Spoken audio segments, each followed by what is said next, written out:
Why do we need to rethink and reform Australia's mandatory bicycle helmet law? After all, aren't helmets all about safety? Well, think of it this way. It's about the helmet law, not the helmets themselves. This is very important to understand when you look at the impact on public health and why cycling in Australia continues to decline. Many get it wrong when they think the debate is about the helmets themselves. When the helmet law was introduced, it was rushed through with little to no consultation as to its possible impacts. The bicycle helmet legislation was linked to black spot road funding, and it involved various points of legislative changes, and one of them was to force cyclists to wear helmets.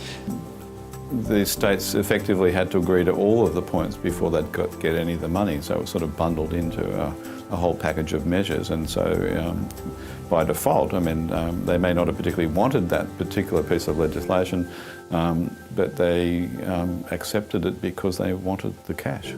Cycling declined around 40% when the law was introduced, and our politicians instructed the police to enforce the law.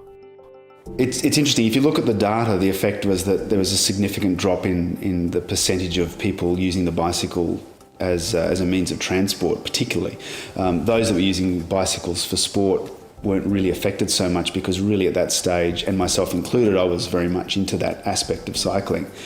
But amongst children cycling to school, people riding to work, people using the bicycle just for very short ad hoc trips, when the law was introduced, that dropped considerably, and more importantly, when the law was actually enforced. So when they started actually stopping people and fining people, that's when it really had a significant impact on people stopping riding effectively for those short journeys. You know, young women, adolescent women, you had up to 80% decrease in cycling numbers.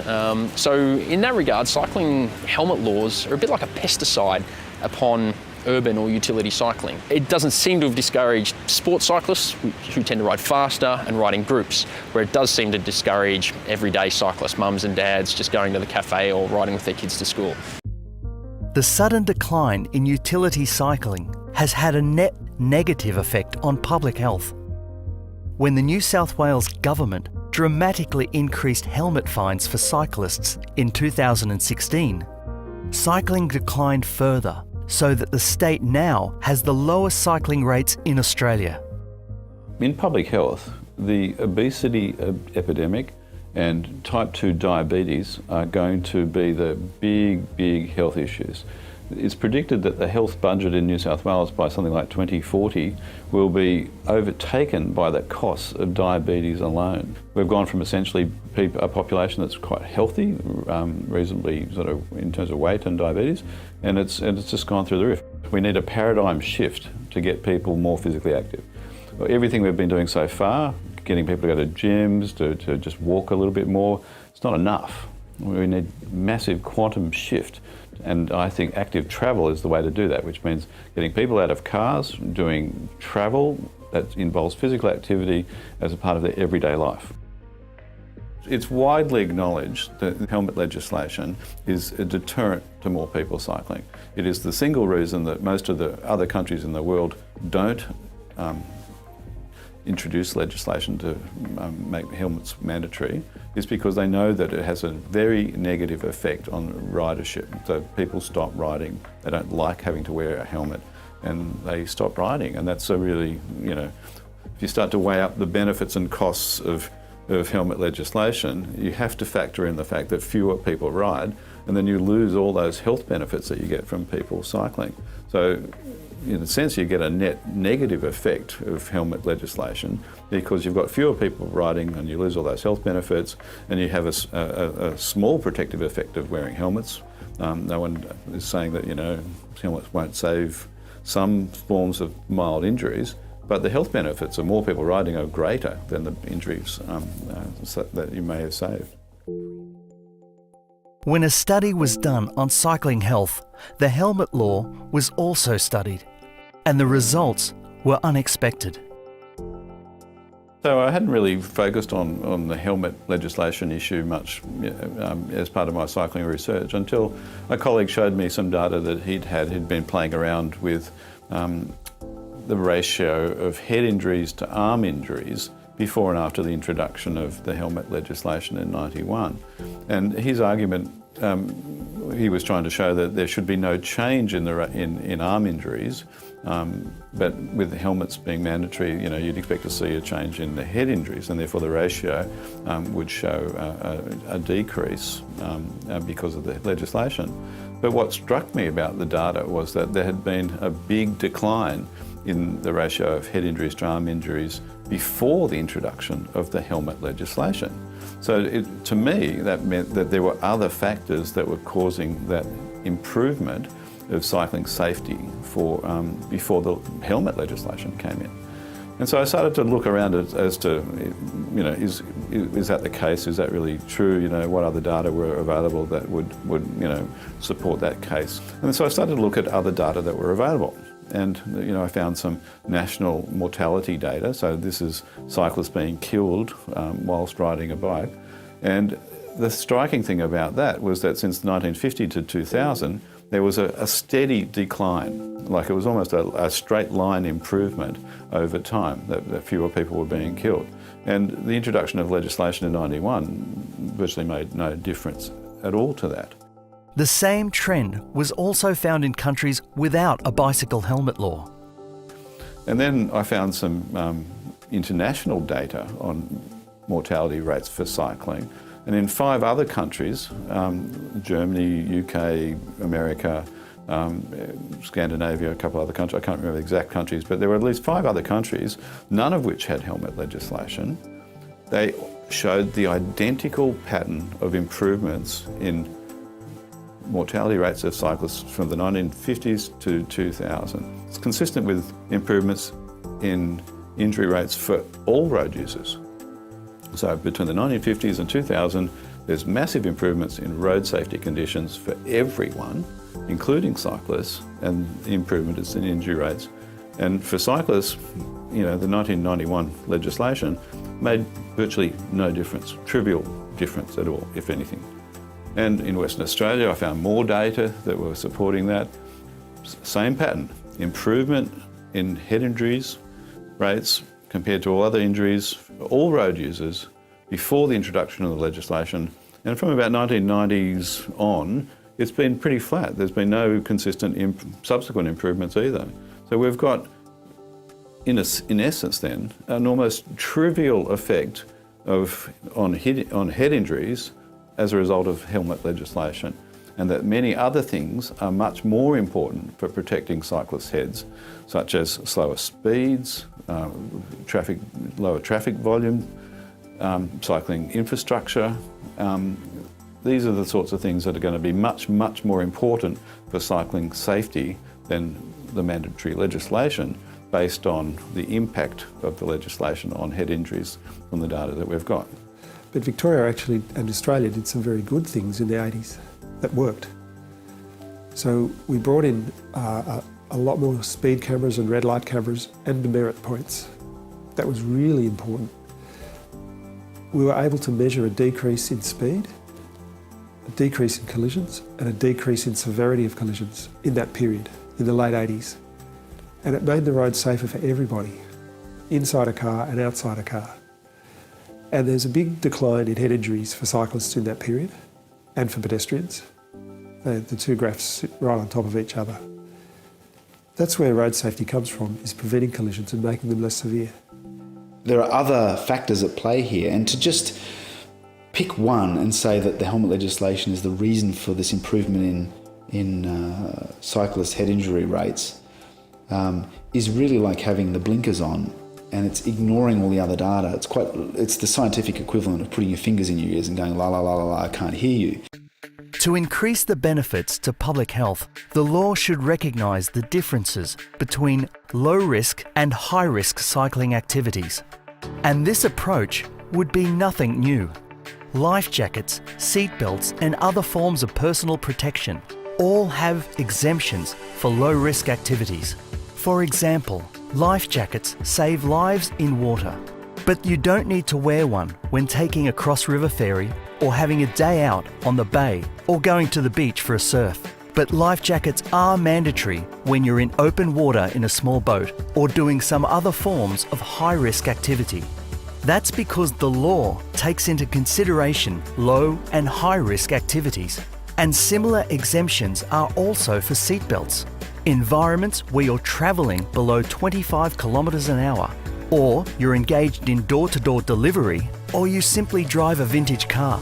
You don't have to wear a seatbelt because the risk of an accident is determined to be low. Even on public transport, you are exempted from wearing a seatbelt. Even though you are still in a road-related environment, the risk is deemed to be acceptably low, and therefore a seatbelt is not a mandatory requirement. Many other recreational activities do not require mandatory helmets, like horse riding, football, roller skating, scooters, or skateboarding. These all offer helmet choice, yet there are no such exemptions for cyclists. You can be fined hundreds of dollars just for cycling anywhere without a helmet. It makes up almost 90% of the revenue raised from cyclists. Regardless of how risky you think cycling is, to criminalise a fundamentally healthy behaviour by fining people for cycling just because they're not wearing a helmet in a particular condition seems really an excessive use of police force. One day when I wasn't expecting it, I was visited by two armed policemen who told me that they'd come to arrest me. And I said to them, oh, the sheriff has told me that we're going to arrange a community service order for me and I'm going to do community work to pay off my fines. And they said, oh, we don't know anything about that. We've been told to get rid of all the fines on the books. We don't know about community service. You've got the choice of paying what was up to $900. You can pay that on the spot or we're arresting you and taking you to prison. So I was taken to the Kyneton lockup. I was 6 months pregnant at the time. I was stopped 42 times by the police. I'd never been stopped by the police more than once in my life before. And here I was suddenly a dangerous law-breaking criminal. 42 interviews with the police for riding a bicycle. I was just... I kind of laugh at it, but it's very sad as well. They're just doing their job, and I kind of feel for them in that their job is to uphold the law. That's the way the law is written. They have to actually stop you and give you a warning or fine you. And there are many police officers, when I stop to talk to them about it, that actually agree with me that the helmet legislation is not something that is terribly important. It's not something they'd rather be wasting their time on. They've got better things to do. And I would much rather they spend their time doing more important things as well. I think whether or not a bicycle rider has got a bicycle helmet on a quiet bike path down by the river is neither here nor there. And I don't think they should be wasting their time policing it. And what we're doing is we're saying, well, if you get on a bike, it doesn't matter what type of cycling you're doing, how slowly you're going, where you're riding, you must wear a helmet. The thing about cycling, with or without a helmet, is that it has huge health benefits. You know, the health benefits of cycling are big. The risks are about this big in comparison. And if you wear a helmet or not, it might make a tiny difference to that risk factor. But the overall ratio doesn't change in any significant way. What a helmet law says is that we're going to penalise you for doing something which is good for your health. We resent those helmets. We really do resent being forced to wear them. It stops us from wearing any other headgear of our choice, which in Australia, on a nice sunny day like today, the safest form of headgear to wear isn't a helmet, it's a hat. Because the risk of skin cancer is vastly higher than the risk of getting an acquired brain injury during normal daily activities, utility cycling.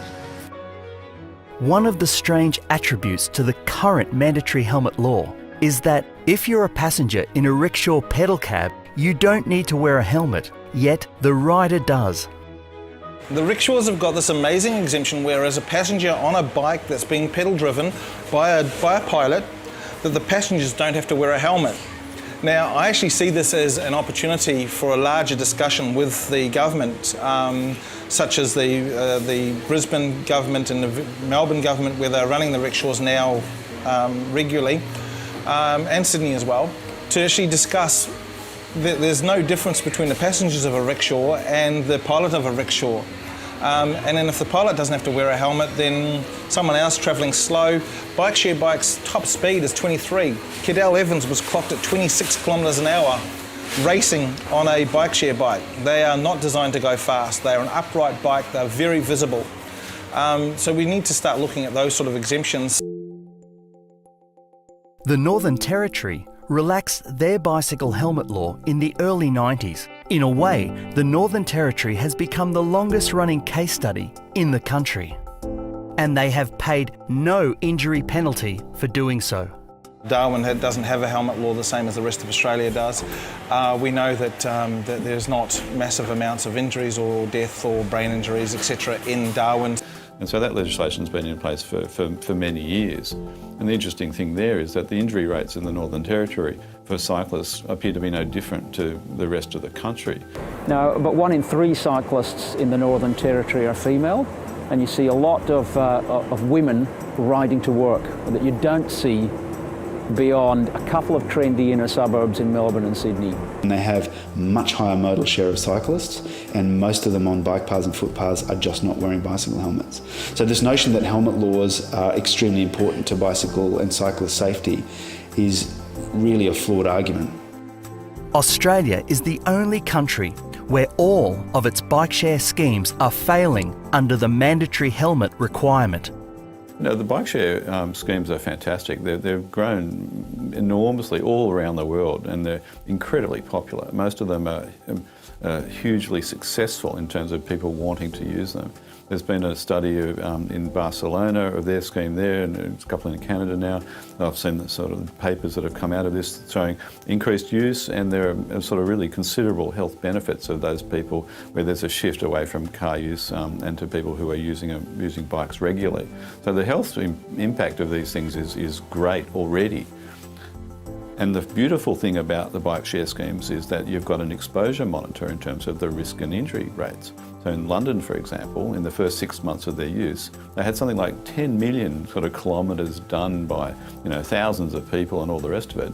But the injury rate was like something like 0.003, per 100,000 sort of kilometres ridden. And it was incredibly small risk.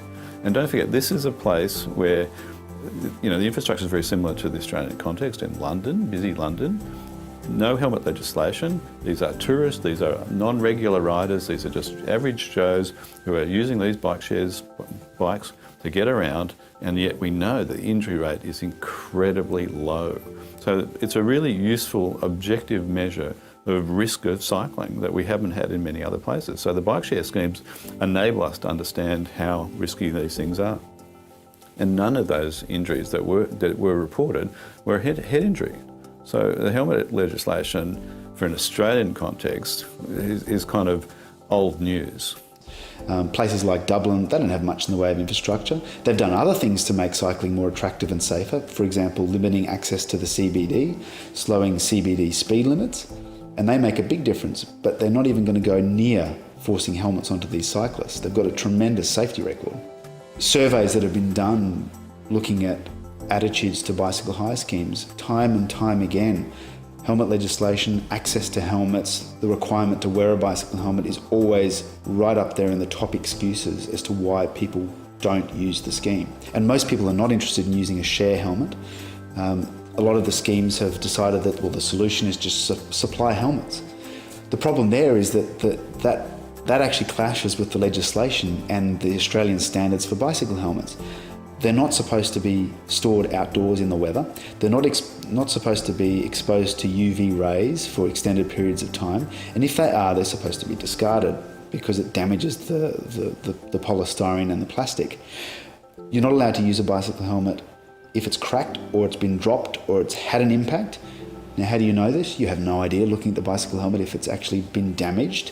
And then there's the whole other issue of wearing a helmet that someone else has had their sweaty head on.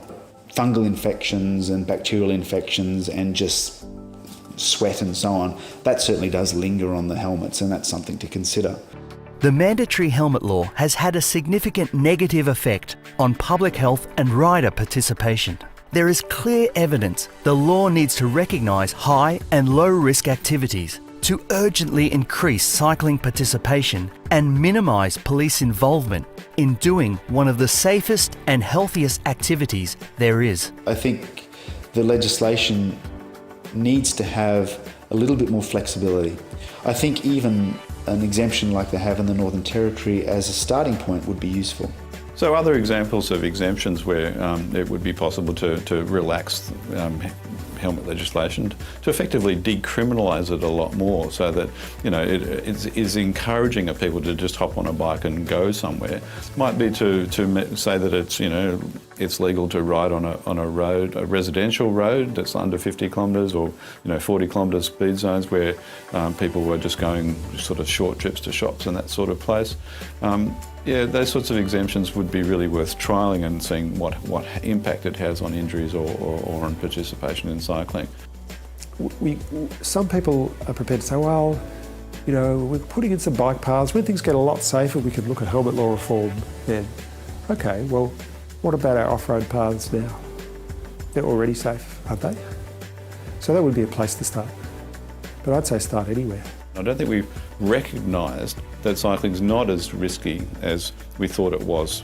And we've learnt a lot more now from other countries and in our own country that cycling's a positive behaviour with a relatively low level of risk.